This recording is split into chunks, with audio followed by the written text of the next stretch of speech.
All right.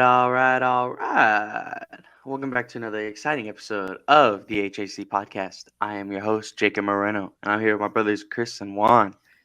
Chris, how you doing today? I'm doing good. I'm a little frantic, but I actually was up and awake and was getting little things moving before the show today. So, in a good mood. Spurs got a couple wins this week, so in a good mood. I feel that. Juan, what about you? Yeah, I'm chilling. I went to that Houston game last night. It was not the best ending, but it was fun. Had a good experience. I went with our dad, and it was a lot of fun.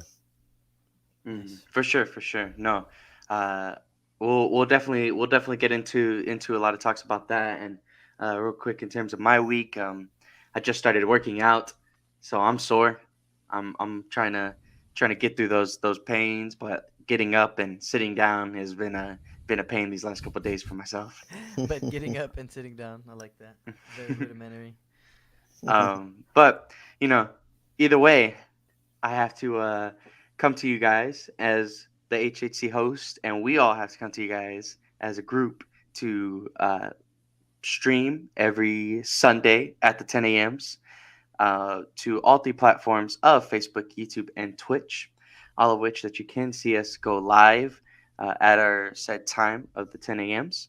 But if you can't catch us during our live stream, then the VODs will be on all three platforms shortly thereafter. Make sure that you guys do follow us on Twitter at Heroes Half Court, where we do pretty much talk about the Spurs on the near daily. We love having the engagement with the fan base. We love talking to the Spurs uh, Twitterverse, and it's been a good time, like being able to talk and just like debate over the team that we all love. But yeah, we have a little bit of stuff to talk about. We won two games. We did have like a little bit of a disappointing loss to the Rockets, and then my favorite thing that I can't wait to talk about today is the return of my man Devin Vassell. Let me go ahead and get that up. Jesus. But yeah, before we do get into that though, you already know we have to start the weeks off with Jake's weekly trivia challenge. So every week I try to bring up a little bit of trivia for my brothers to be able to stand keep my brothers on their toes for their Spurs knowledge to see if they know what's going on in the current day Spurs and if they can remember what was going on in the past day Spurs. Today we will be focusing more on the current day Spurs, um, as I have a couple of questions regarding some of our current players and how we're doing. Um, this first question that I do have for y'all is a two-parter. Um, so I want you to guess who was leading in rebounds in the month of February as well as the first 5 days of March. Who was leading rebounds in the month of February as well as the first 5 days of March? Like I will total? caveat. No, rebounds per game. Sorry, rebounds per game. Okay. I will say Jakob was the technical top of the list, but he only played 4 games and is no longer a current Spur. So Jakob is excluded from this answer. But yeah, Jakob was like averaging like 9.9 rebounds. So it was certainly cool to see that Jakob was nearly in a double double in his 4 games that he played with us before the trade deadline. But we moved on. We got Zach Collins up and at it. Charles Bassey's been doing his thing, and then we just signed. Uh, I can't say his last name all the way, but I know everybody's gonna call him Mamu, right? Uh, the center from the Bucks. So we definitely got a couple guys to look to see. Can't forget about Gorgie either. But Juan, what who do you think was leading rebounds? I put Zach Collins. Zach Collins, huh? And Chris, Yeah. what was your answer? Let me see. Oh, you have yourself muted, Chris. That was me. Yeah, my bad. I figured Zach has Yak's position now, so he's probably a front runner. But also just wasn't sure. I mean, I've been really watching him a lot, and I don't know if I don't know if I would if I've seen that yet. So that's how Jeremy. You got Jeremy on the board, huh? Well, Uh, y'all were both close. Jeremy Sohan is fourth. Oh, Zach okay. Collins is third. Our main man getting the most rebounds is Charles Bassey. Now, then, the second part of this question is how many boards do you think Bassey has? Like total. Average. And this was like on a minimum of what? Because he plays a lot less. Yeah, he does play a lot less, but he played 7 games in the month of February on 16.9 minutes a game. So that's the only reason why I was okay with putting him on this because he like even though he hasn't played as much as everybody else, game total wise, he has averaged decent enough minutes when he is playing. So, um, but yeah, I said earlier that like Yak was the leader on this board at 9.9, just to give you a maximum of where Bassey could be. Right. Um, and then obviously, or I'll tell you, number 5 on the list is Keldon Johnson, who is at 5 rebounds a game. So that gives you a good 5 point interval in between. But yeah, Juan, what's your answer? I'm going with 7.8. 7.8 rebounds. Okay, okay. Chris, what do you think? I went a little higher. 8.4. Wow, that's a lot of boards. Well, I mean, if we're only counting 7 games, he only needed to be hot for a little bit. No, you're right. You're right. You're right. Well, Juan was almost on the dot there. Bassi was averaging 7.4 rebounds. So Juan was off by just a little bit Nice. to It's okay. I'll still take the get the point. building. Yeah. Yeah, no, you definitely get the point. You were pretty darn close to getting that one. But, we are talking about our current Spurs. And again, if I can bring up Devin Vassell propaganda, I will bring up Devin Vassell propaganda. So, what do you guys think Devin Vassell's shooting splits have been this year? Just a good estimation on Devin Vassell's shooting splits. Um, And I what's that? guess What's that order? How do you write that out? it would be field goal percentage, Uh huh. 3 point percentage, then free throw percentage. Okay.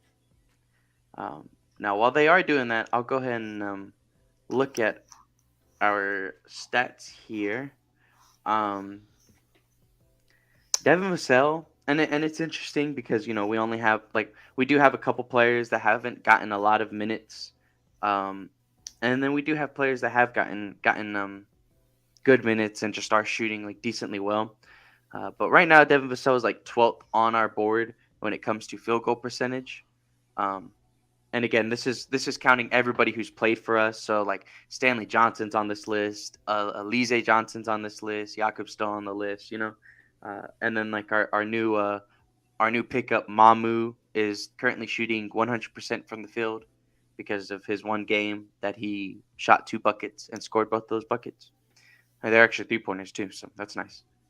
Um, but yeah, Devin's currently um, in the middle of the team in that sense, in terms of his field goal percentages.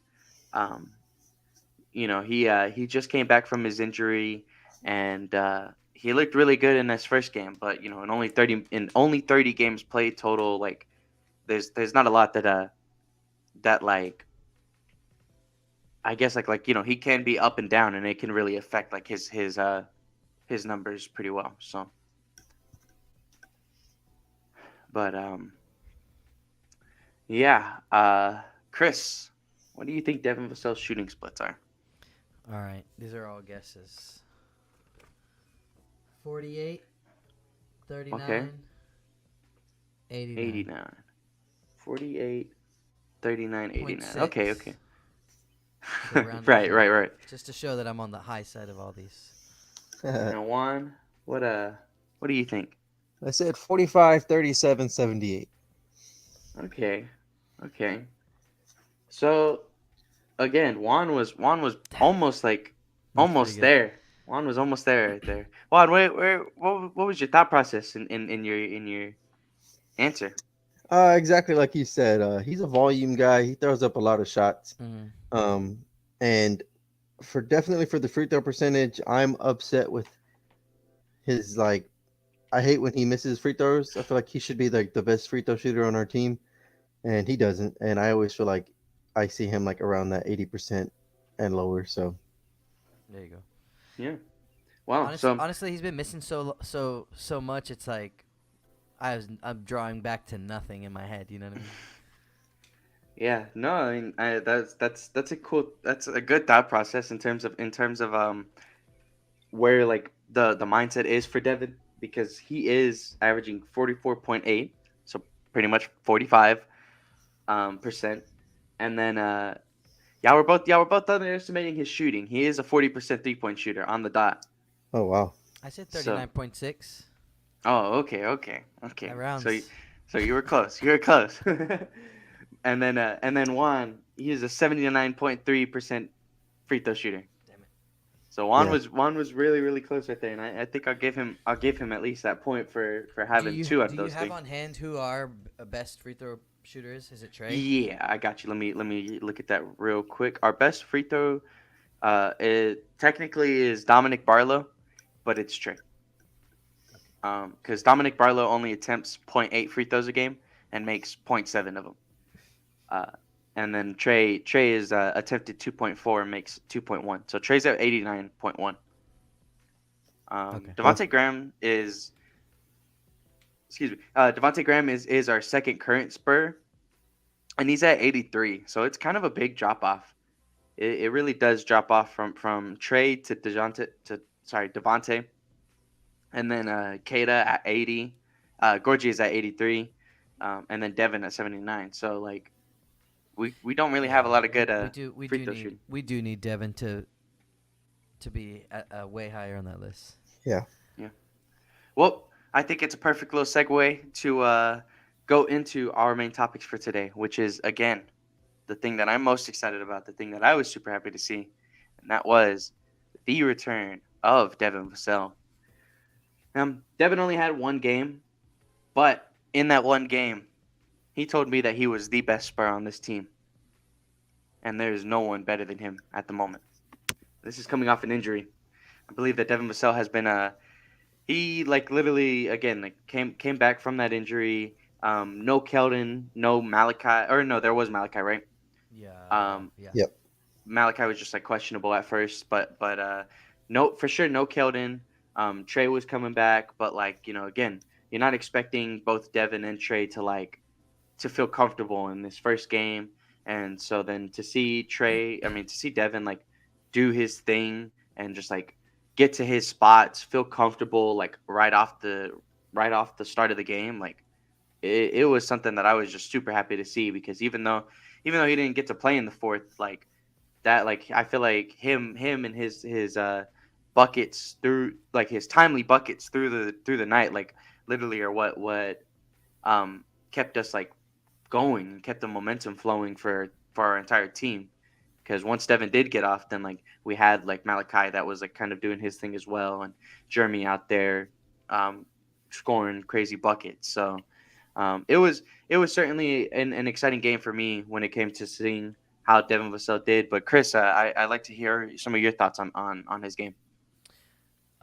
Well, yeah, it's good to have him back, like you said, right? Or I guess I should say, like, just starting off with that, right? It sets your morale high for sitting down to watch the game, right? Even though like every game it's been okay, we get one guy back and then we're gonna lose another guy, so we haven't felt that true like 100% high yet of getting to see everybody out there. But I was super excited just to sit down and be able to see him play, like you said. I do feel like it was a pretty balanced like reintroduction. You know what I mean? Like he got a couple early dunks to go, right? Like on a fast break or on like I can't remember what the loose ball came from or whatever, but he got a couple little looks at the rim towards the end of the second or in the second half or whatever. He gets a chance to go off for a couple threes in a row. You know what I mean? So he got a chance to kind of show good moments in different parts of the floor. So I was excited for that. And then and on top of that, I'd have to go back and pull the stats up to see like how everybody else did, just to kind of jog my memory. But we got enough to get our win. You know what I'm saying? So overall, it's been a good couple days to like sit and watch the Spurs actually get some team moments, and you know what I mean, and see flashes of the things that we want to see. So Devin being part of that was great. Exactly. Exactly. It was like it was something that like again, just being able to see the entire team uh move forward and like again, like you're expecting the team to kind of have to adjust. You're expecting like everybody to like be like, okay, well now that we have this guy who likes to, shot create for himself and like, I'm not saying that like Devin like holds the ball, and like stops other people from getting their opportunities, but we're going to be looking for Devin's opportunities more than we're going to be looking for almost anybody else on the court right now. And so it does kind of, like you could see that and be like, man, like let's see what this first game is going to look like, because it could look sloppy. It could look like, oh man, they're trying to get their fill back for having this guy And, come and, back and, in, in. and in a game where KJ's not playing, it could be a game where we could fall into the trap of we'll just go right back to giving the Dev the ball all the time or whatever. But now that I have it pulled up, and I'm seeing again 18 from Devin, but then you get 18 from Devontae, 18 from Zach, 22 from Jeremy, and then 10 you get 10, 8, 8, 6 from your role players or your depth chart. At that point, so.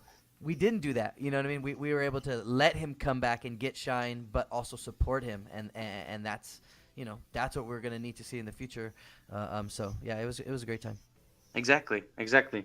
And Juan, is there anything like to finish off this little Devon talk? Because obviously we only had the one game, we didn't get to see too much. Yeah. But what is there anything else you can add?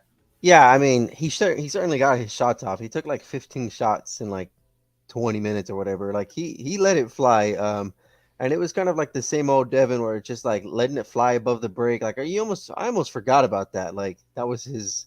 He loves taking that three, just at the top of the just like out of nowhere. And sometimes it's like, oh, Devin, like maybe let's run up, like let's run something real quick. But then you get the sequence he got in the second quarter where he pulled up from like 30 feet and like knocked it down like on that little heat streak, and it was just like, oh my gosh, like that's insane. Like when's the last time we had a guy who's pulling up from 30? You know what I mean? Like Devontae Graham shows up and starts doing stuff like that, and now Devin's like, all right, like let's I could go. do You know it what I too. mean? I could Yeah, do and it too. so it's like it's one of those things where you look around the league and a lot of players get like hyped up for the stuff they do. They throw up these gaudy numbers, but they take like 30 shots a game. Like I'm at the point where like I don't care if that's our guys right now. Like we don't have much going on with the team as is, and just let them get shots and let them learn and grow. And like I'm all for Devin taking every shot he wants or can, because I'll talk about it a little bit later, like about what I saw at the Houston game. Like I'd much rather those guys get their shots to learn and grow than some of these like stopgap players and players we might not see going forward in the future.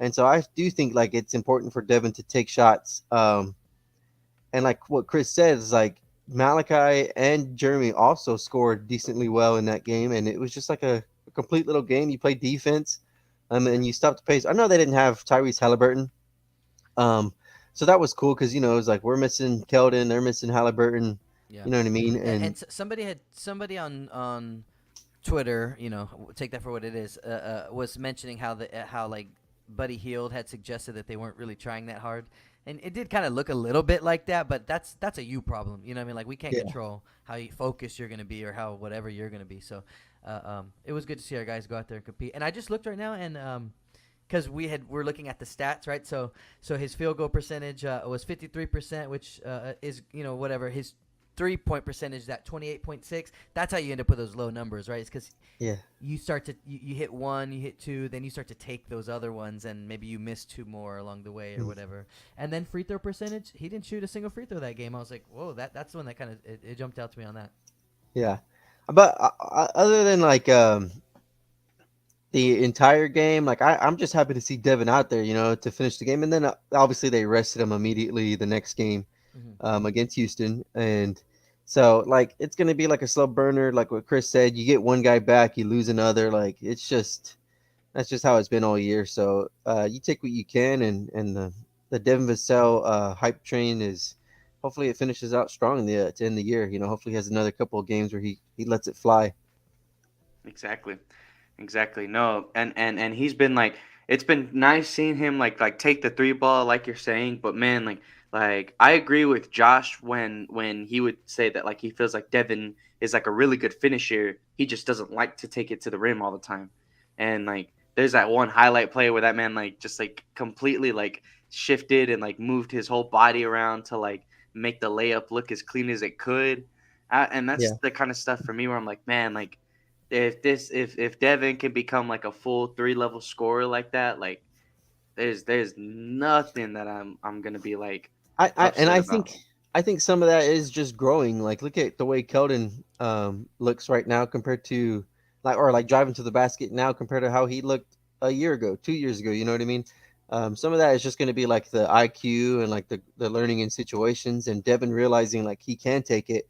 And I do think a lot of people are like, we had that whole discourse about is Malachi the best player on the team. A lot of people are kind of like fooled into thinking, oh, because Malachi's doing it, like, why aren't all the other young guys? I do think Malachi is like so advanced in his like working away, like in the paint and getting to the right shot.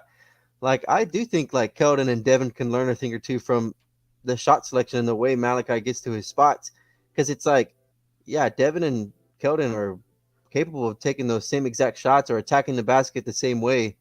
Um, and you have like 3 level scorers, and all three of those guys, they can all start to like learn a thing or two from each other and develop and grow together, and it's pretty awesome to see.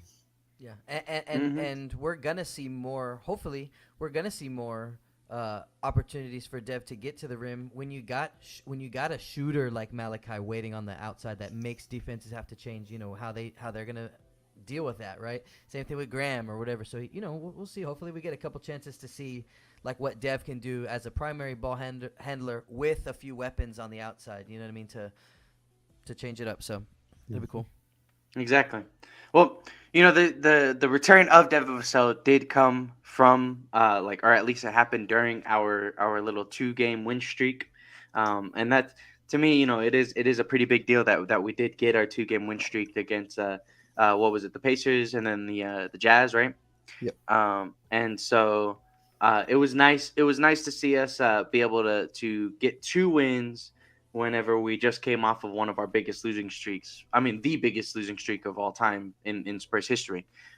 So, like, sorry, it it was something that I was super happy to see. Like, not just Devin doing his thing, but like our entire team like was fitting into it and really like bought in all that kind of stuff. I found it kind of funny that Devin got shut down for the Rockets game after like it was like one of those things where like we won against the Jazz and then I'm in my head it's like, oh, they're probably thinking, okay, we could bring Devin back and we're gonna lose against the Pacers, we'll be fine.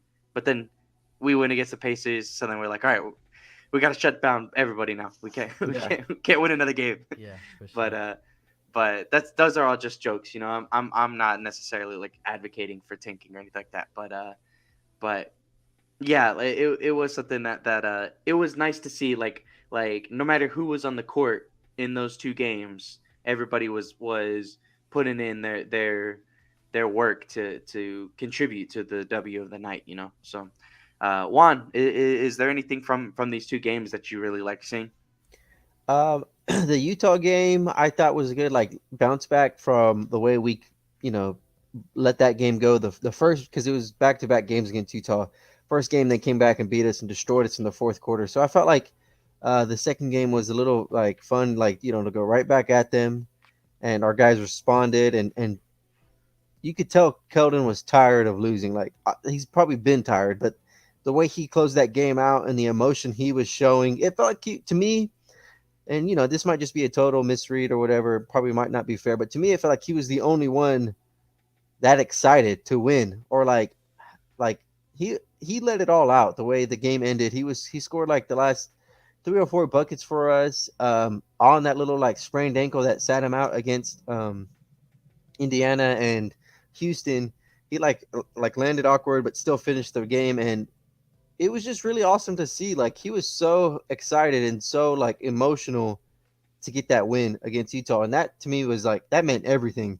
It's like he does not want to lose. He's not happy with this. He's not content with this, and at the same time, it came back on the back of like everybody complaining about Keldon Johnson and he's not good enough, and Yeah. like it was just like he closed the game out like he's show like it was just another like moment where it's like it shows like he might be up like be able to be a second or third option on a contending team. Like he can close out games for you if you need it to, and like it's not always going to be there. He might not always be that guy, but just like he's growing into that spot. You know what I mean? And it's just that was really awesome to see for me. It's like that's somebody I want on my team going forward. And then the Indiana win was also good. Seeing like all the young guys, we talked about that. Jeremy was really aggressive. I think Jeremy took like over 20 shots in that game, and I love that. You know what I mean? Like, who else is going to take these shots? Like, I'm kind of selfish. I kind of feel like it's like a 2K situation where like you're playing with all your young guys. You're going to make sure only your top guys are taking all the shots, and that's kind of where I am right now. And our defense also, I think, was also like we held the teams to like under 100 points back to back games, Hmm. and I think we've only done that like 3 times all year, and we've won all 3 games. So I think that was the stat I saw. So that was just something. It looked like the guys were like, yeah, let's play defense. Let's get after it. Like, like maybe like that stuff Pop said right before All-Star break is getting to them and sinking in. But yeah, it was fun. I know it didn't really like lead well into the Houston game because we had so many guys sitting out. So it was a rough little roster we're rolling out there. A lot of guys playing together for the first time, with Mamu and Champagne and Barlow. Like it was rough, but like the 2 games back to back, like you don't want your guys to be content with losing, and like they don't care about the lottery odds. So like you don't want them to just be losing these games and not really care about it, Yeah. because they're not tanking. But you don't want them to be playing just sorry basketball just because they think the season's over or whatever. Yeah. Exactly, man. And Chris, is there anything that you can add to that? Well, I mean, I that's exactly how I saw the Keldon performance too. Is I mean, not that not that he might not have seen it as a response to any discourse or any conversations that was having, that was being had about him, but it felt like it to us, right? The ones who actually just see it more or whatever. I didn't really see I didn't really judge the other people's reactions to our win. To be honest, the game itself was just a very ugly game. You know what I mean? Both teams were playing real sloppy in big stretches, or just having hard time finding success. Doing it was just like one of those games, right? Um, uh, so to see a guy like Keldon be able to push through those things, that is what a second or third option needs to do, because that's when you need those guys most. Your A1 plan is that your best players, your first, second options are carrying the load, but there will be games, 1 game, 2 games along a championship run where nobody's playing well at all. And maybe the stars on the other team aren't playing that well either. And that's when having a guy like Keldon who can push through all that and now emerge and make plays down the stretch and be your emotional leader as well. You know what I'm saying? He can do all that kind of stuff. So I was happy to see that, man. I mean, I'm super. I'm still, like I said, bittersweet about like I need to see him out there with Devin and with Trey, and let's get everybody going. But to get the win was fine. I wasn't that emotional, like, oh my god, the streak's finally over. It's like, okay, okay, we got to win. That's great. That means that we're just trying to do the right things. That's kind of how I saw it. You know what I'm saying? To see us get 2 wins in a row was great. Then I was like, okay, great. Like, it's just a reaffirmation, right, of some of the things that we're trying to do. We played good defense for 2 games in a row. Good. You get to see the results of that kind of stuff. So for their development, I'm glad that we were able to see that. But in the long stretch of it, we are where we are. So we'll see how that shakes up. I did want to give a shout out to Zach Collins. Previously, I don't know if I had stated it to you guys or on Twitter or anything, but that first game we had against Utah was probably my favorite game of his. Just the way that he had to handle Markkanen and their young guy. I forgot his name already. Kessler.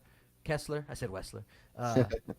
Kessler, and then I think it's like Ochai or something like that. They have a rookie who has like a lot of length, was being very aggressive that first game, Mm-hmm. as well as somebody else. But regardless, I really enjoyed his effort that he put out.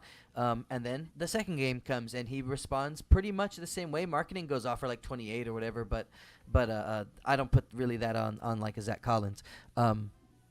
Holding down his own on that, and then when we have the matchup against Miles Turner and having to deal with that game and just him being a key contributor in all the success that we were having against Indiana, that became my favorite game that I've seen of him so far.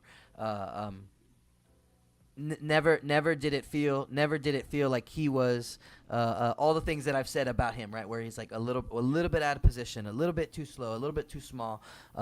I didn't feel those same like insecurities watching that game, and that's what I want. I don't need him to be a superstar. I need to not worry about him. You know what I'm saying? And so I really enjoyed getting to see the way that he played against Indiana. Especially coming off of those two performances against the Jazz. And then the last thing that I just had on my quick notes was what Juan was saying about Jeremy being aggressive. He was like actively taking the size advantage down into the post. Like two, maybe you might be able to find a time where he would do it like 3 times within 4 possessions or something like that. It was like that often, and that's the stuff that I want to see, right? Where it's like just exploit the matchup and then do it again and then do it again and then do it again. You know what I'm saying? So I'm right there, man. With Juan, I'll let at this moment where we're at, I'll let Jeremy take any shot that he wants to take, and then we'll see afterwards. Then we'll judge on if we want to see more of it. But I'll just let him try whatever he wants to do. Mm-hmm. Mm-hmm. Well, Chris, it sounds like you're at one. You're flipping a switch on Zach Collins, which I is mean, he had a great game. Now, I'm not. Is he a starting center for the future? No, and all that kind of stuff, right? But if you can have a good game against a guy like Wessler or God dang it, Kessler, Yeah. who I don't know why that's. Anyways, if you can have against a good performance against a guy who is doing all the right things right now for his team, you know what I mean, and you can manage those kind of things. Miles Turner isn't old by any means, but he's so I would still consider him a guy that you gotta play up for. You know what I'm saying? And so for him to be able to do that, like again, I want to try to give him as many flowers as I can, because again, I know I had said it like a couple months ago, but like I'm not trying to be negative on none of our guys. You know what I'm saying? I'm just trying to say what I see, I guess. So I'm gonna try to say what I see, which I saw a lot of good things from Zach Collins this week. Yeah, and I was always like, I know I like sounded like I was like defending Zach Collins. I just said like I wasn't as down because he still fouls quite a bit. I think he fouled out in one of those games. Yep. But like that's also like what Chris always says is like the Spurs putting him in that position to be the anchor. It's like that's not him. You know what I mean? And he came into the league as a 4, and now you're asking him to be the defensive anchor like on one of the worst teams. Like there's just not a lot of setting him up for success in that area, and like he's just I mean he is what he is. I like the energy he brings, and he tries, but sometimes he just can't match up with some of these bigger guys, or just is not quite up to par with like holding down the paint. But at the same time, I love how he goes up to defend the rim, and that's why he gets called for fouls, is because he's attempting to defend the rim, and like I like that. But that I think and I know you got something to say, Jake. Chris had said like mentioned something in there about I'm blanking now because I just went on the whole Zach Collins. I had something else to say. I'll wait. If it comes back, I'll bring it back up. Yeah, well, I mean, no, I was literally just adding on to the Zach Collins conversation of just like he has been doing a lot of work, and I feel like it's to a smaller degree because people have like people put a larger lens on Keldon Johnson, but it's like the same situation. These guys are not meant to be in the positions that they are in, but they are there, and they're just trying their hardest to be there. Like to do what they can in the position that they're in. And so it's one of those things where if I'm gonna defend Keldon, then I do have to defend Zach on the same manner, because again, like they're both in that same situation. They're both having to do more than what they're supposed to be, and they've shown spurts of very positive, in something that can very much show how negative it could be. So it's just something that's really nice to see with those kind of guys. And then Chris was talking about Walker Kessler, Wessler, as he was saying. Um, that guy, he's a stud, and he was like a steal for them kind of thing when it came to the draft. He got the rookie of the month, and it was disappointing to see that Malachi didn't get it. But when you look at those numbers that Mr. Wessler had, it was like, I mean, I can't disagree with it. Like I can. that guy was killing it. And so Yeah, Juan, he go averaged like a ahead. double or something like that, right? He had a really good month. A double with 4 blocks a game. Yeah, it was sweet, but at the same time, Malachi was like the leading scorer for all rookies the whole month, and it's just like now's the time that they want to give credit to like the dirty work and the rebounding and the blocks. Yeah, right. But when we have the guy who does all the scoring and all the numbers, that they reward rookies every other, month of the last 5 years, they don't care. And everybody made a point of like Paulo's like rough month. He had like 3% from three and everything like that, but he was still like the leading scorer in the East, for rookies, and he got rookie of the month. And it's just like that's kind of what bugged me is like I talked about it a little bit earlier, like the LaMelo Balls and the Trey Youngs. When they're all rookies, they're terrible defenders. They don't add much outside of the flashiness and just like volume scoring that they do, but they get all the love. And Malachi is not. I feel like he didn't get any love for the leading this. Like nobody talked about it. There was no national level of like, hey, this guy is leading all scorers. You know what I mean? And we even went against Indiana, and they talked about it. Malachi or the Benedict Mathurin. I liked him.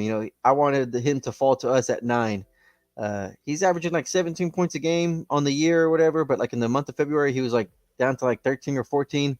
And Malachi was averaging 17, 18 points a game for the month. And it's like, like Mathurin gets a lot of love for being like a scoring guard and like a really polished rookie. And Malachi had like a really great month, and there's just no love for it. Like, and that's the life of a Spurs fan. But I just was hoping that, he'd get that love. But at the same time, I do think like Kessler, like they talk about it, he's pretty much replaced Rudy Gobert, like defensively with the rebounding and the defending the rim. And we saw it against us. He threw a lot of our shots away, and it was cool. It's cool to always see guys like that get love.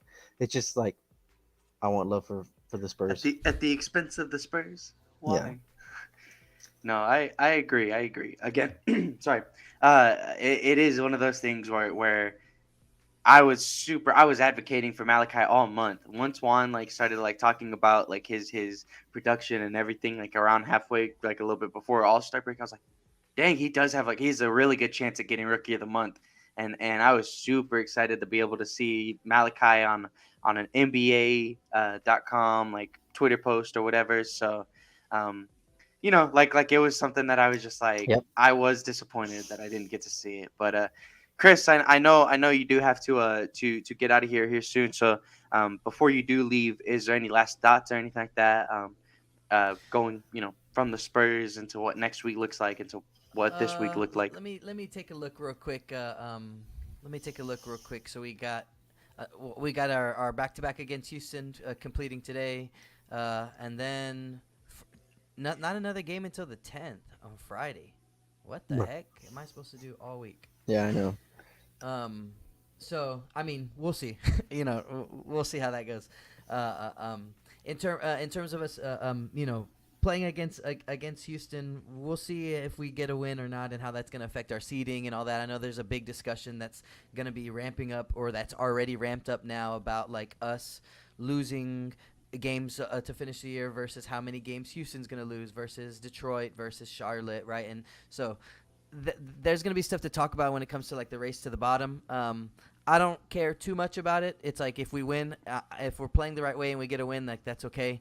And also, if the other teams are just bad and worse than us, we can't control that. You know what I'm saying? And I'm not going to actively try to make our team worse than a team that's just worse. You know what I'm saying? Like, especially when it comes to a team like Houston, where you can see the things why they're being a bad team is stuff that's structurally wrong. You know what I'm saying? Not necessarily the talent they have on their team. So last thing I'll say is kind of along that same kind of thread. Like, you look at our division, and I don't want to dig too deep into like the Memphis stuff, right? And they have like the Jaw stuff going on, and then they have injuries going on and all that kind of stuff, right? But then you see a team like, okay, but like Dallas, right, where it's like it's the on-court stuff. It's like them having to manage what they're doing, them giving up some of their future assets to take a swing on a guy like Kyrie, and we'll see how that's going to work. And maybe it will, maybe it won't. Houston is a whole other issue, but it's like, man, like there's so much disorganization going on right now, and it's like we were that stable part of our division for like the longest time, and it's like not that we deserve it more than them, but it's like, man, like all we got to do is get our ducks in a row, and this division is just so ripe for being taken again, because it's like the people who are really at the top right now, it's like, man, like they're still learning how to be at the top of the heap, you know what I'm saying? And it's like we can have a good thing going here in the next couple of years. So I'm excited to see how we're going to finish the year out. We'll have more to talk about next week and all that kind of stuff. But it was a good week. It was a good week of ball. I'm glad we got some wins. You know what I'm saying? Mm-hmm. So For sure. I do got to take off. But I was glad I was able to hop on and talk with you guys for a little bit. And if anybody watched us and joined in live, thanks for checking us out. Yeah. All right, Chris. Well, thank you for coming on for the time that you were. Appreciated having you on. But yeah, you have a good rest of your day. Yeah, okay? You too. All right, bye-bye. Peace. So, Juan, we'll be finishing up this real quick with our last point of discussion, which was our game against the Rockets. That was something that I personally I didn't get to watch all of it, but I know you were able to go live with our dad to go and see the game live, see Jeremy out there, Romeo Langford, all the players except for Keldon and Devin, right? So what'd you get from this game, man? What was something that you felt?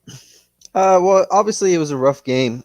We were missing so many bodies, so the rotations were a little wonky, and the type of players we were rolling out there, it's the end of the bench, and there's nothing really you can expect more than that. But at the same time, the way the game was going to start off, I know Devontae Graham carried us in the first half, which kind of probably kept the game close, I guess, like in retrospective.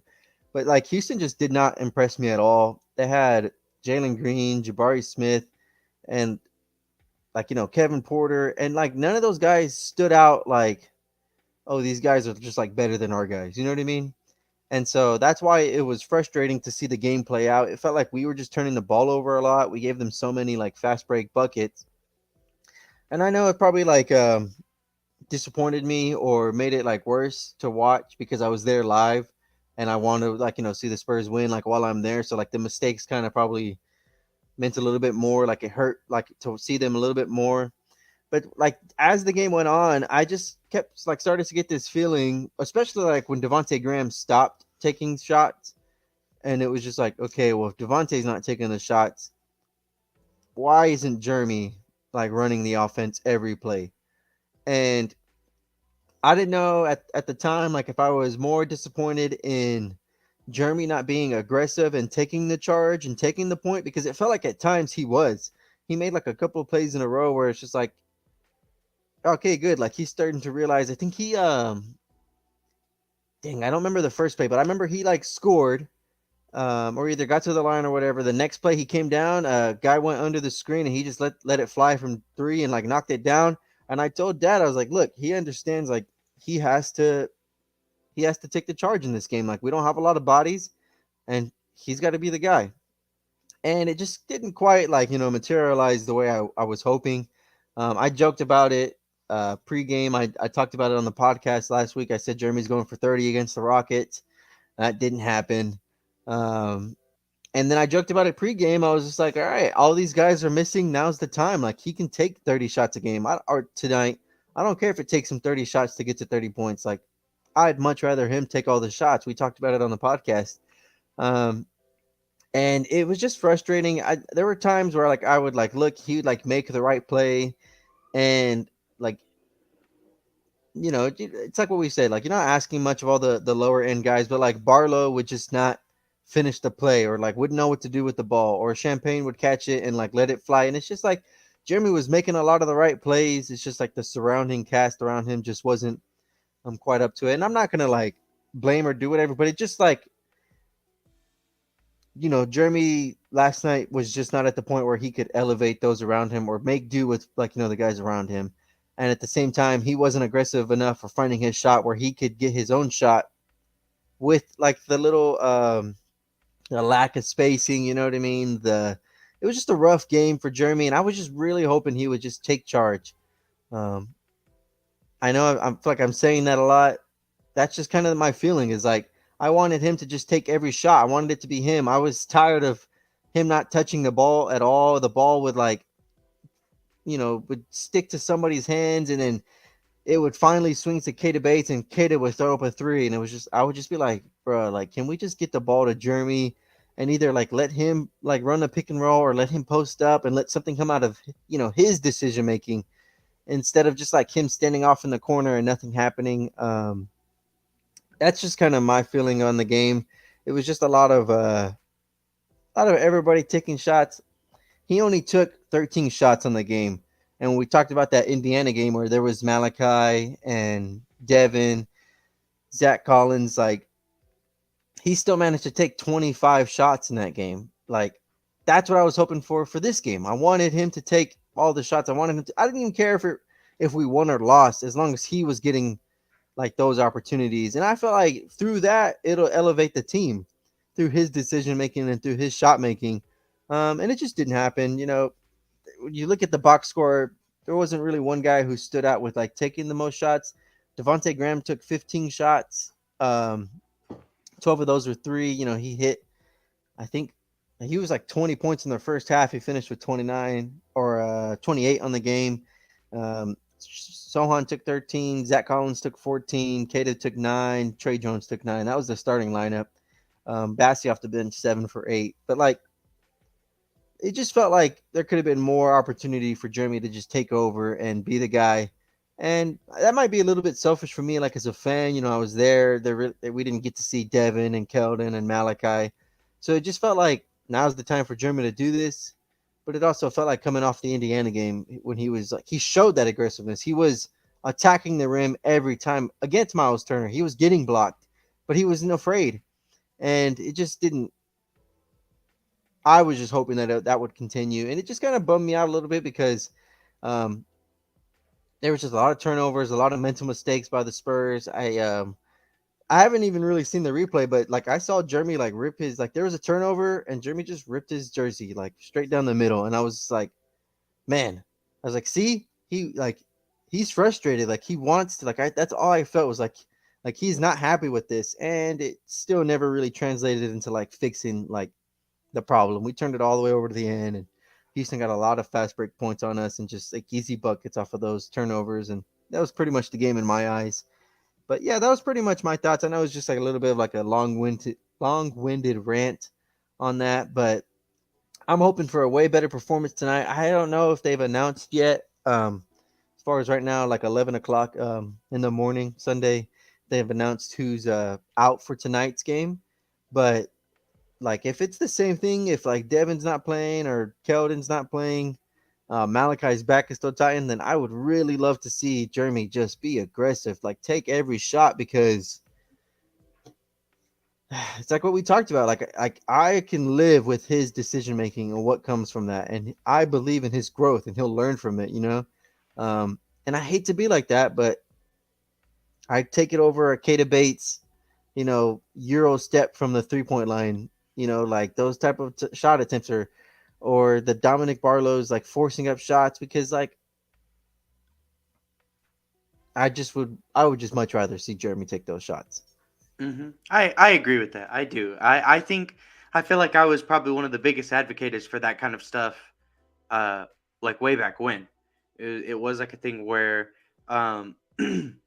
anytime I saw any of our young players like have the chance, I was just like, they need to like take every shot that they can get, because that's just the learning experience, and like to me that's like what like the G League does, right? It's like literally where you take those guys, you put them in the G League so that they can get 30 shots up, so that they can be the focal point of an offense and understand how to play a little bit more before going back up, and then like understanding how to fit in their smaller role, right?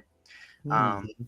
and so like I was always like on that mindset where I'm like, well, these people need to be aggressive. These people need to, take every shot. And now we're seeing it like at the professional level instead of being like, well, we want to see it in the G League.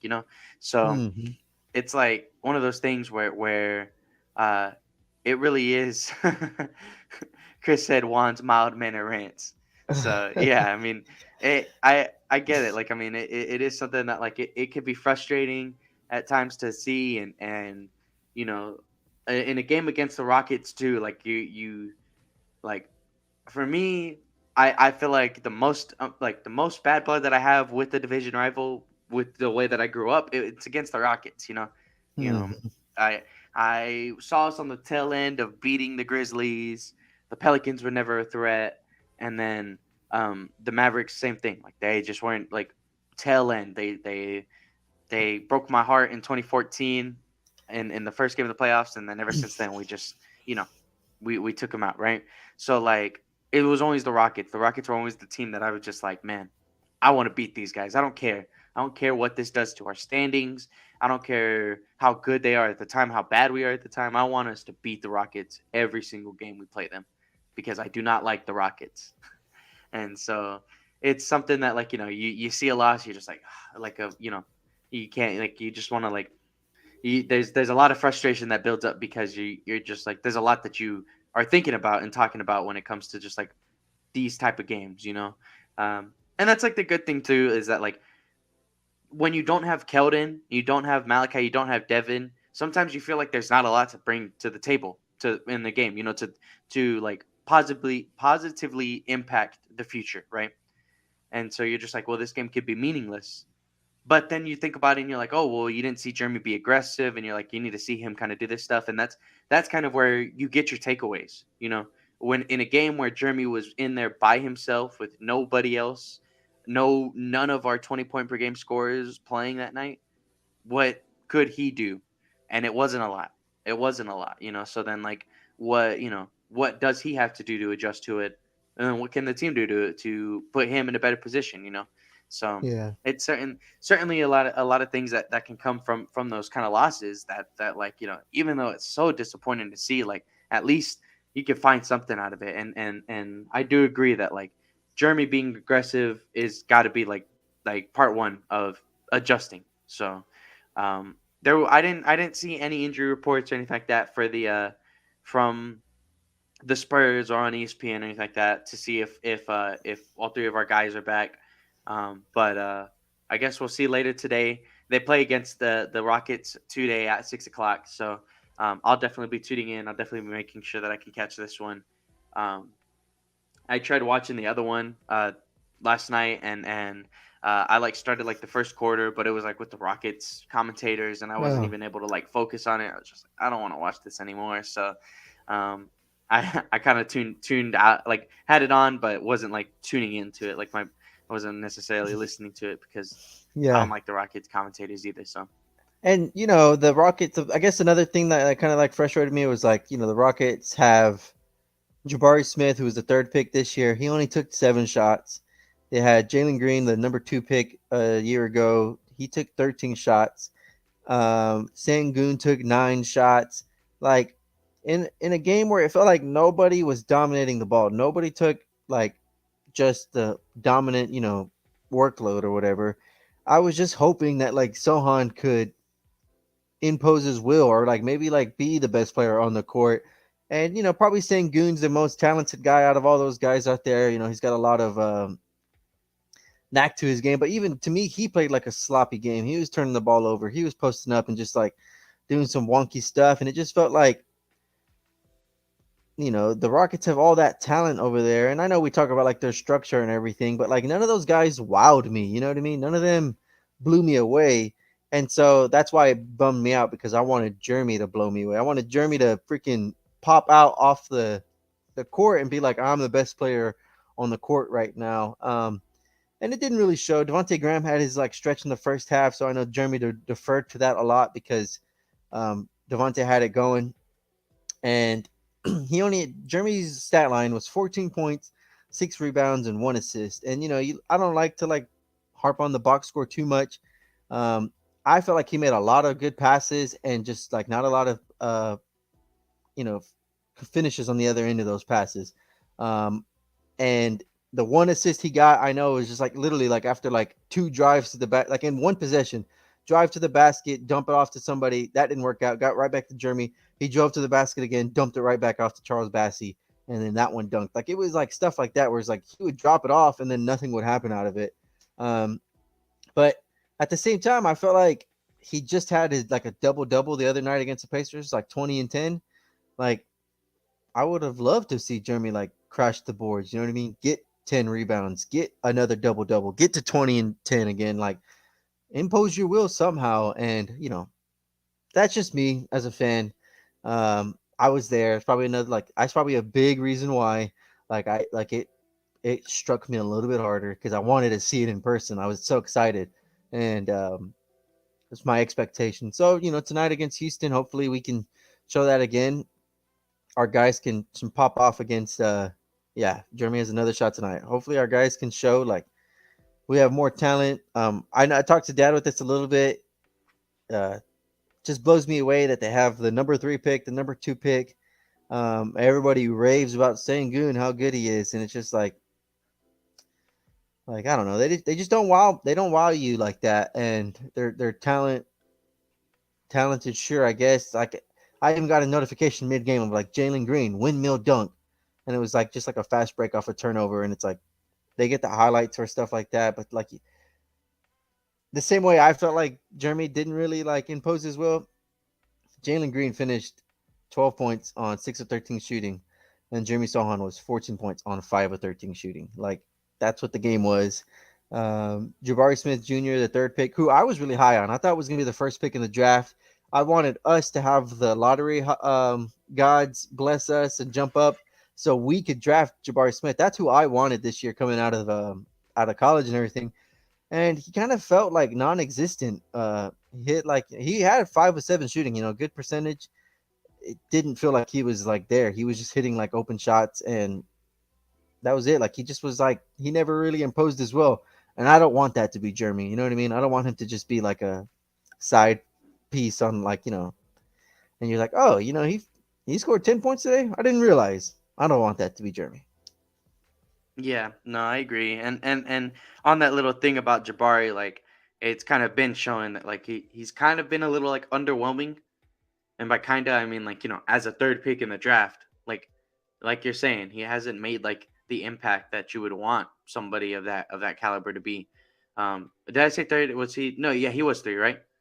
Um, and so it's stuff like that where like you're just like, oh, again, you have a number 2 pick, you have a number 3 pick, and y'all are still the worst team in the league.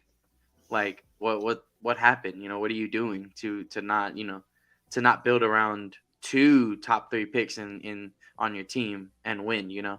So it's again, it's frustrating to lose to a team like the Rockets because again, you're just like you feel like as the Spurs, you do everything better than them with less. So, Yeah. um, again, we have another shot tonight. As we wrap it up, Juan, is there anything like that you're looking forward to tonight and I guess on Friday? Um.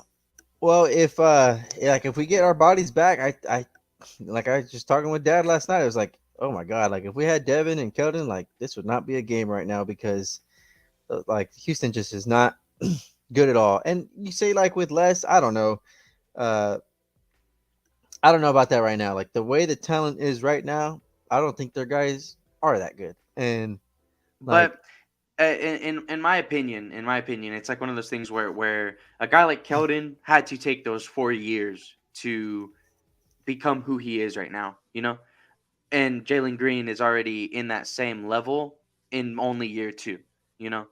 And so then it's like one of those things where yeah, like I mean, you have to look at those years, you have to look at the age and see that like wow, I mean, these guys kind of are doing the same stuff that our guys are doing, a little bit, in a game to game sense, right?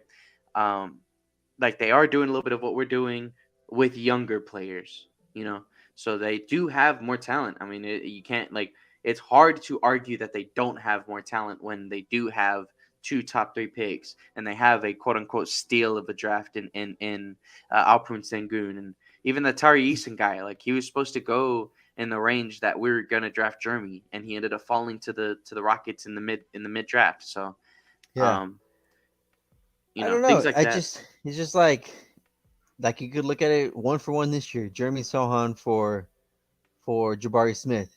Like, would you say they have more talent? I would say no, they don't.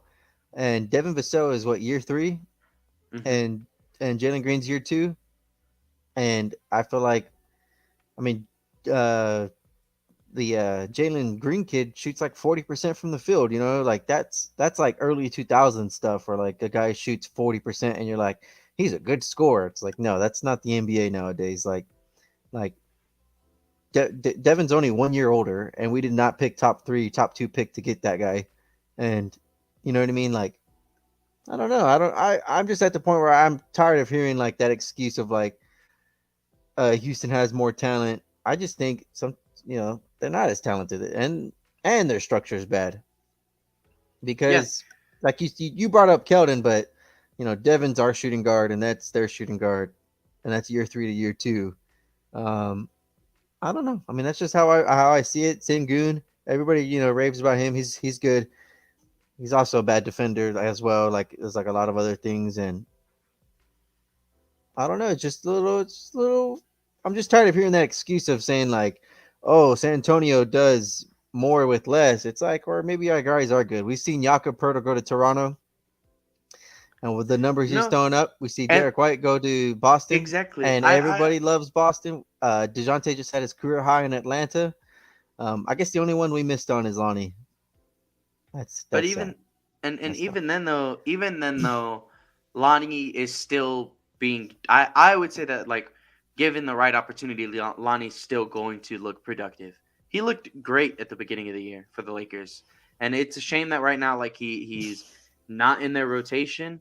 But like I feel like that's because the Lakers, same thing. Like they're just structured. They just don't know what they're doing. So like they're not putting Lonnie Walker in the best position, and obviously they I think have to it try to.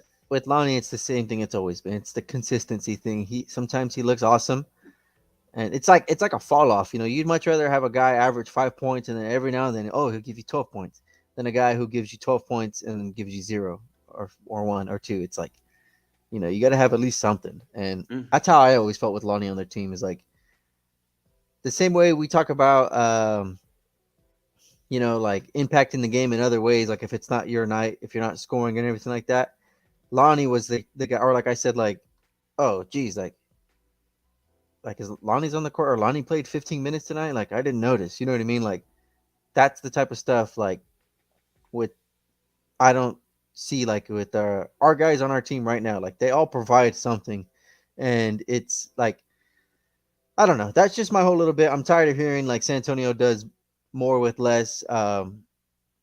We've seen all the discourse. People give Pop a lot of credit for like in like the system and everything like that. People say like, "Oh, Kawhi was only good because of the system," and then oh no, he's just a good player. Like, oh, Tim Duncan was only good because of the system.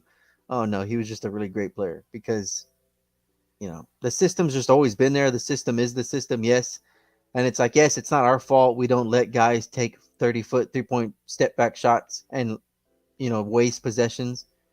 If that's what they mean by like, oh, he plays in a system, Pop doesn't let him take terrible shots. Okay, you know what I mean? Like, all right, sure, then that's the system. You know what I mean? Like, but I don't know. I'm just tired of hearing like that more with less. I think you got to give credit to our guys.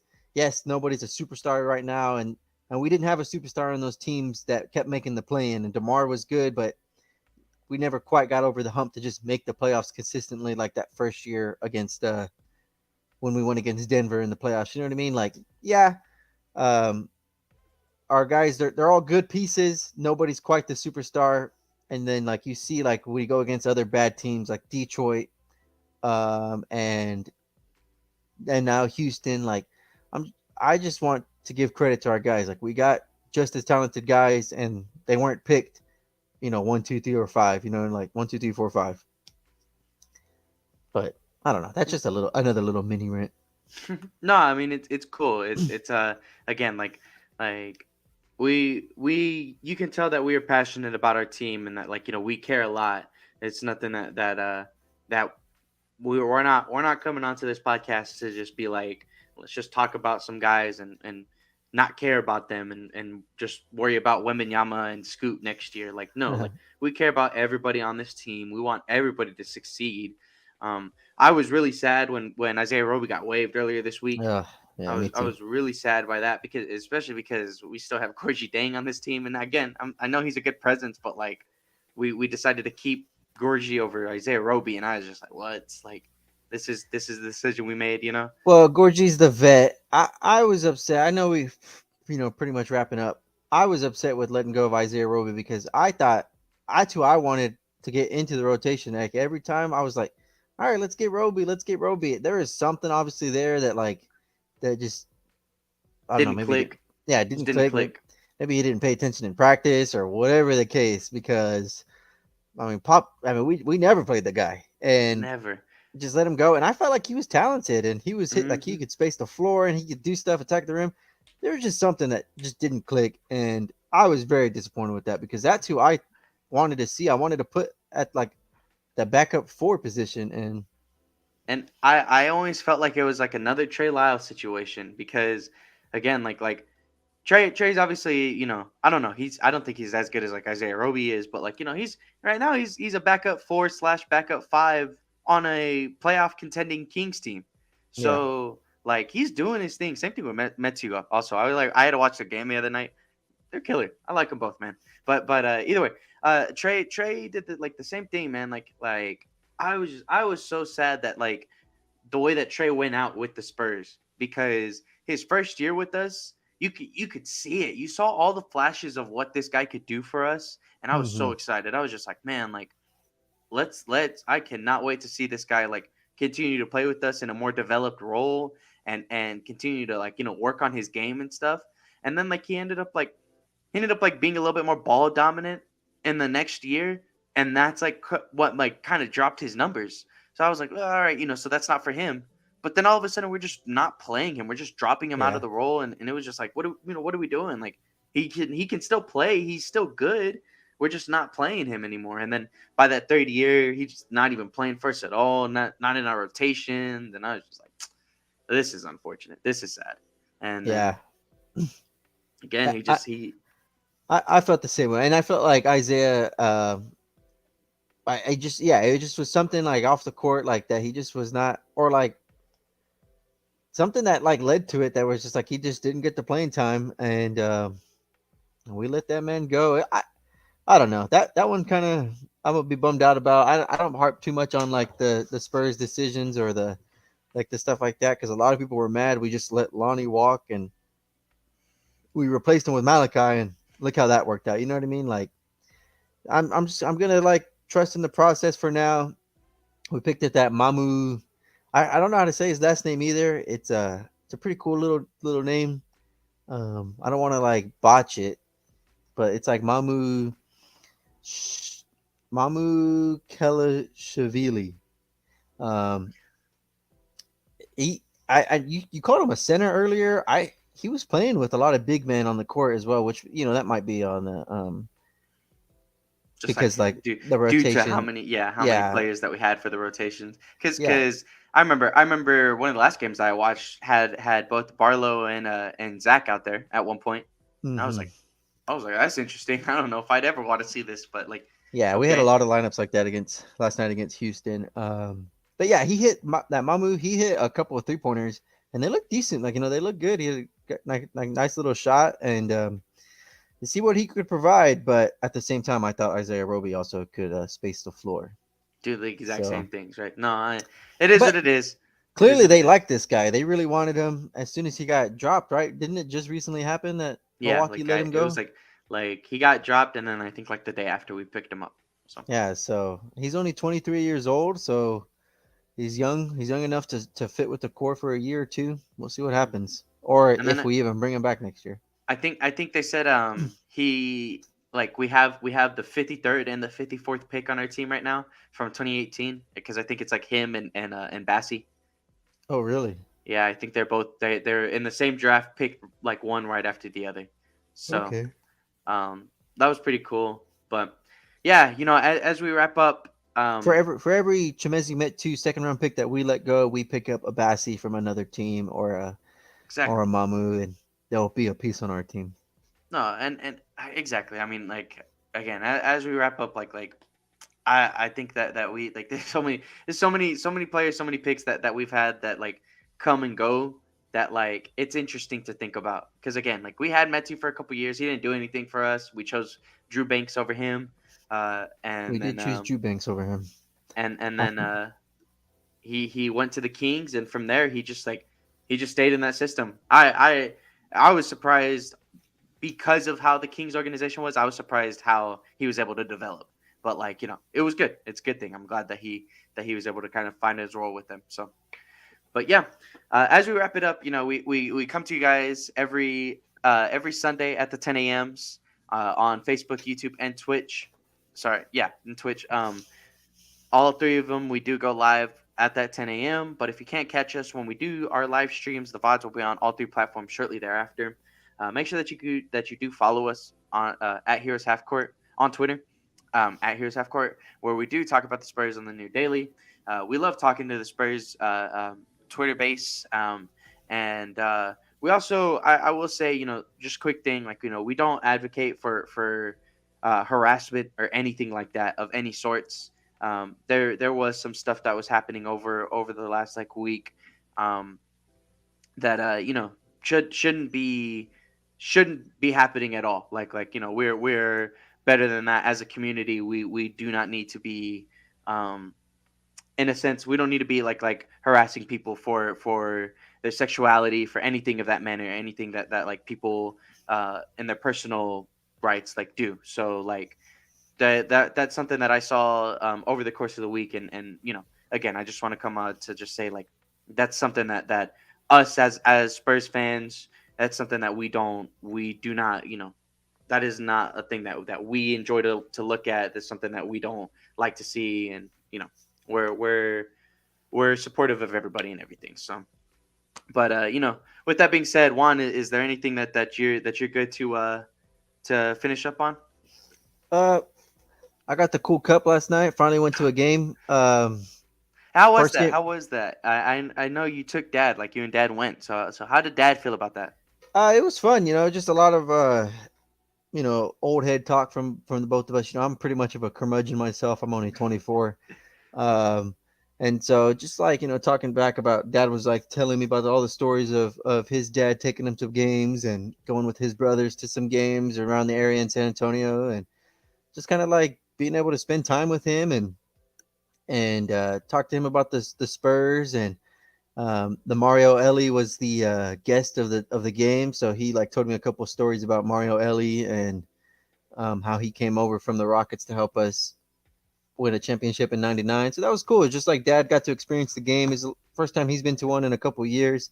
Um, and it was cool. We just got to go walk around the arena because we got there a little bit earlier and just kind of experience it, take it all in, and just watch the game. But it was just cool watching Dad, sit back and relax, enjoy the game. And I got to take him back next year when Wemby's dunking on everybody. But Dad, he's got a little bit of old head. He loves saying, he goes, "There's never gonna be another Tim Duncan."